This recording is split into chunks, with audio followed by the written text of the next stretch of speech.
é que Dom Pedro II tinha a visão de transformar o Brasil numa nova Europa. Então a gente construía ferrovias na mesma velocidade que a Europa construía. Nós fomos o 5º país do mundo a ter uma linha telefônica, segundo das Américas. Dom Pedro foi lá tentar convencer Pasteur a trazer a pesquisa de febre amarela para o Brasil, para desenvolver a pesquisa aqui, porque nós estávamos sofrendo com isso. Dom Pedro II tinha uma visão muito foda de mundo. Ele queria transformar o Brasil num país diferenciado.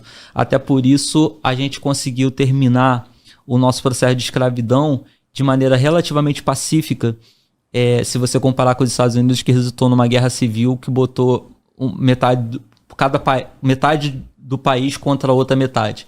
O Dom Pedro conseguiu manter isso de maneira unida, conseguiu fazer a economia prosperar. Foi um momento diferente. O Brasil tinha um potencial que se perde, infelizmente, com a República, que vira um negócio de cada um por si. Pois é, e muita gente lamenta. Eu sou um que lamento a saída de Dom Pedro II, lamento a implantação da República no modelo que o Brasil tem hoje. E há quem fala que foi golpe, né? Foi golpe republicano. Você não vai encontrar em um livro de história um movimento popular que pedisse a saída de Dom Pedro II. Não tinha, cara. Dom Pedro II, apesar de monarquista, apesar de monarca, ele mantinha um partido republicano em pleno império. Você tinha o direito de ser contra o imperador. Isso sim é democracia. E quando você pega qualquer relato de pessoas que falavam sobre Dom Pedro, o próprio Getúlio Vargas foi ditador no Brasil, mas ele fala que uma das maiores perdas que o Brasil teve foi a perda da monarquia. Porque Dom Pedro, ele mantinha a unidade nacional, inclusive uma curiosidade para vocês, e isso vocês podem encontrar no acervo, no Arquivo Nacional, em outros lugares, pesquise sobre o caderninho azul de Dom Pedro. Toda vez que alguém tinha um nome manchado pela corrupção, Dom Pedro escrevia o nome daquela pessoa naquele caderninho, aquela pessoa nunca mais poderia assumir nenhum cargo público. Entendeu? Dom Pedro pagava as viagens com o próprio salário. O cara era rei, imperador do Brasil, mas ele viajava só com o próprio salário e não aumentava o salário. Tá entendendo? Era uma mentalidade diferente. O cara, ele entendia que para ele ser um imperador forte, o povo dele precisava ser forte. E ele vinha buscando essas evoluções, tudo que tinha de tecnológico de novo, ele buscava para o Brasil. E assim, o Brasil dizimou a população paraguaia. Solano Lopes era um ditador, um cara cruel, que estava subjugando a própria população, tentou invadir o Brasil. Promoveu uma guerra contra Dom Pedro e simplesmente só sobrou mulher, velho e criança no Paraguai. Todo mundo em idade de combate foi morto no Paraguai quando tentou lutar contra o Brasil durante o Segundo Império. Então, assim, nós tínhamos muita força. A Inglaterra pediu desculpas oficialmente ao Brasil por ter falado que o Brasil era não tinha força diplomática para discutir. Hoje nós somos chamados de anões da diplomacia. Então, assim, era um momento diferente. O Brasil tinha reconhecimento internacional, as pessoas viam o nosso potencial e eu ouso dizer, e alguns historiadores vão defender essa tese, de que a própria implantação da República no Brasil foi uma primeira intervenção, foi fruto de uma intervenção estadunidense no Brasil para tirar a nossa força. Porque o Brasil tinha um potencial de competição no mercado muito grande e os Estados Unidos se movimentam nesse sentido, tanto que a primeira bandeira da República é a bandeira dos Estados Unidos, só que verde e amarelo. A mesma coisa, com as listrazinhas, só que ao invés de ser vermelho e azul, era verde e amarelo. Entendeu? E a população não aceitou isso, e aí, para ficar uma transição mais suave, Marechal Deodoro fala, não, vai ser temporário, a gente está testando esse negócio aqui, e aí eles só tiram o brasão da família imperial e colocam a bolinha ali, com a bolinha azul com ordem e progresso no meio. O Brasil, durante o segundo reinado, era outra coisa, entendeu? Infelizmente, em parte, a gente tem a República implantada porque Dom Pedro II e a Princesa Isabel, junto com o Conde Day e Barão de Mauá, eles queriam evitar justamente o processo de favelização que a gente sofreu.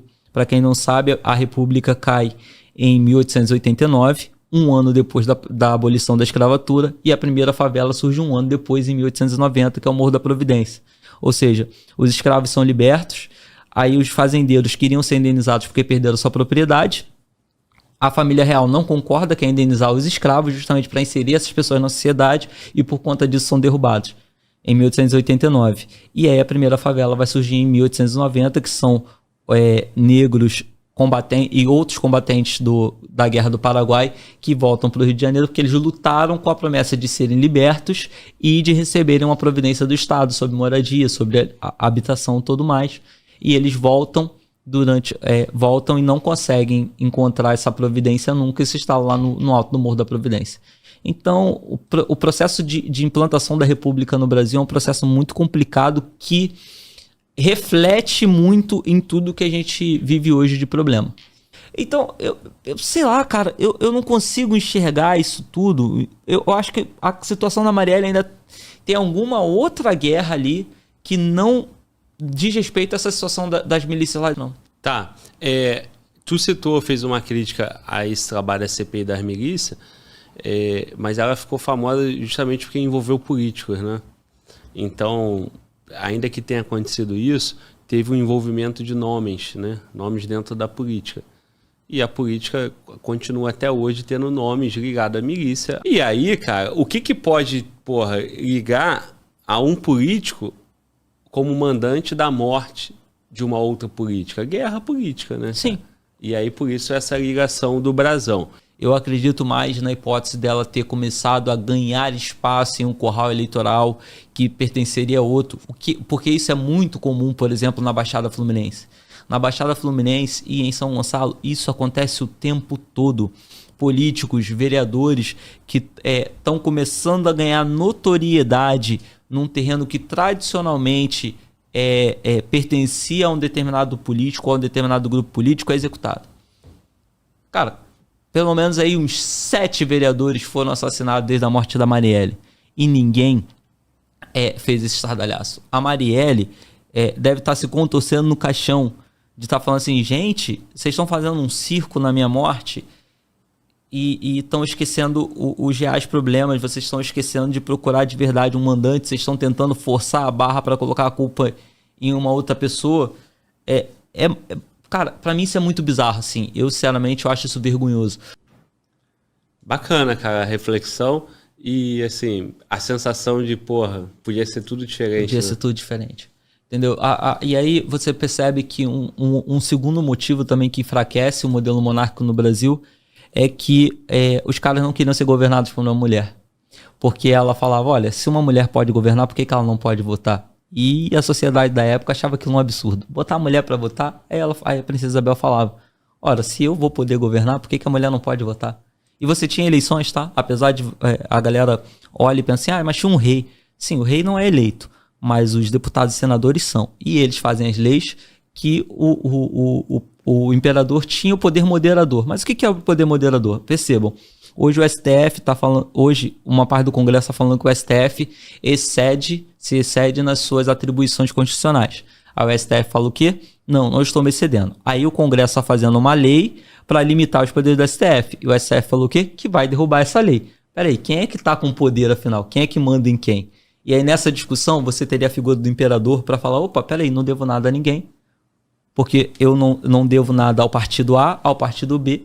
Não devo nada também ao STF, a ninguém, porque eu não fui indicado para estar aqui. Eu nasci para estar aqui.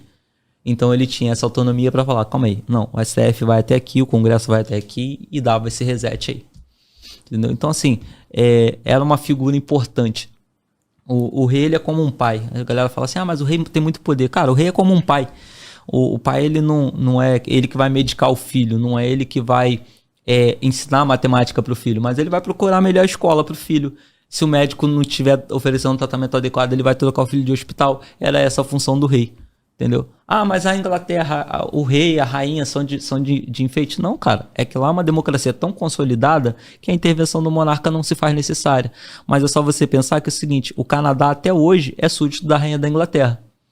O Canadá está do outro lado do mundo. A Inglaterra está lá na Europa, o Canadá está aqui na América do Norte, mas até hoje eles não querem sair, porque eles sabem que se tudo der merda, se o sistema colapsar, o rei vai vir e vai intervir com isenção para olhar o problema e falar, não, vamos aqui, vamos ali. É isso. E tudo começou então com os Estados Unidos sabotando o Brasil? Sim, foi uma das primeiras sabotagens que os Estados Unidos fez com o Brasil. Aí depois disso, aí você tem o golpe republicano, depois 1964 também é responsabilidade dos Estados Unidos. E os acordos unilaterais que o Brasil faz. O Brasil por exemplo, na nossa questão de telecomunicações. Como eu falei, a gente tem que mandar os nossos satélites para serem lançados da Ucrânia e da China. Porque a gente não pode produzir nossos foguetes. Só que aí o detalhe, a base de Alcântara, a base de lançamento de foguete de Alcântara é a melhor base de lançamentos do mundo por causa da posição geográfica. Porque, vamos supor, que aqui é a Terra. A base de Alcântara ela fica aqui. Para você lançar aqui de Cabo Canaveral, quando o foguete ele começa a subir 90 graus, a linha do Equador exerce sobre ele também uma influência de gravidade. Então aqui ele subiu reto, mas com relação à linha do Equador ele subiu em diagonal. O que acontece?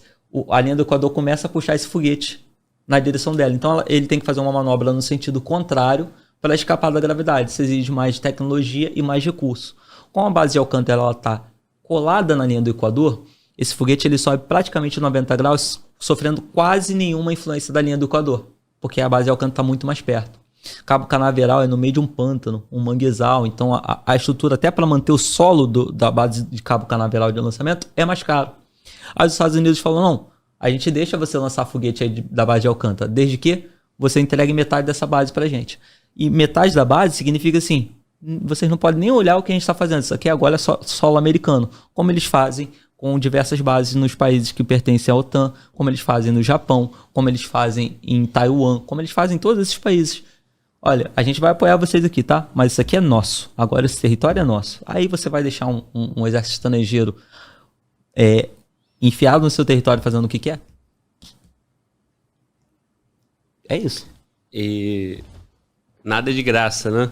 E assim eles vão se mantendo forte ao longo do isso aí. Império Americano. Assim eles vão se mantendo. Por quê? Como a gente tem que mandar nossos satélites para lançar da Ucrânia e da China, nossa comunicação fica muito mais cara. Muito mais cara, entendeu? Muito bom, Miquel. Parabéns, irmão. É isso aí. Miquel tem de tudo, né, cara? Especialista de tudo. Caraca. Não, mas de fato, olha só. Voltando à nossa brincadeira inicial, né, cara? Você teve aqui, acho que tem mais de um ano já a última vez? Quase um ano. Mais de um ano ou quase um ano. Foi final do ano de 22, eu acho. Ah, não. Não, já teve aqui já. Não, mas tu veio pra dar um apoio como co-host com o Ramiro, né? Com Ramiro e com Pimentel. Ah, pode crer, cara. Com Ramiro e com tu veio como co-host do Pimentel, porra. Foi abril ou maio. Sim, mas você, convidado, Miquel, tem mais de um ano. Isso. Eu até brinquei, última participação, né? E, cara, não dá pra ter última contigo, cara. Porque tu veio aqui hoje 7 horas de podcast. 7 horas de conteúdo bacana, cara. Então, né, não posso dizer que é a última participação. Não dá. Porque você é sempre bem-vindo, irmão. Obrigado, tá, cara? E, pô, tu sempre me surpreende, cara. Agora tá até falando de base de Alcântara, cara. Pô, esse bigodinho, esse cabelo do Marco... Essa porra é peruca, né? Não. Eu tô deixando... É que tá penteadinho, porque ele... Tá bem bonitinho, parece até que, porra, foi feito pra ser assim. Não, é um cremezinho, fica durinho, fica cacheadinho. Mas ele sem creme, ele tá desse tamanho aqui. É que eu tô deixando ele crescer mais um pouco, que eu vou trançar ele. Ah, é? Tô fazendo os concursos enquanto eu não sou aprovado, enquanto eu não sou chamado, eu tô deixando crescer. Ó. Will Smith. Isso aí. Meteu um trançado ele assim. Ele não tinha um filme que ele tinha... Como é que é o nome? Nagô. É? Nagô. Entendeu? Aí eu tô deixando crescer, eu vou largar um Nagô aqui.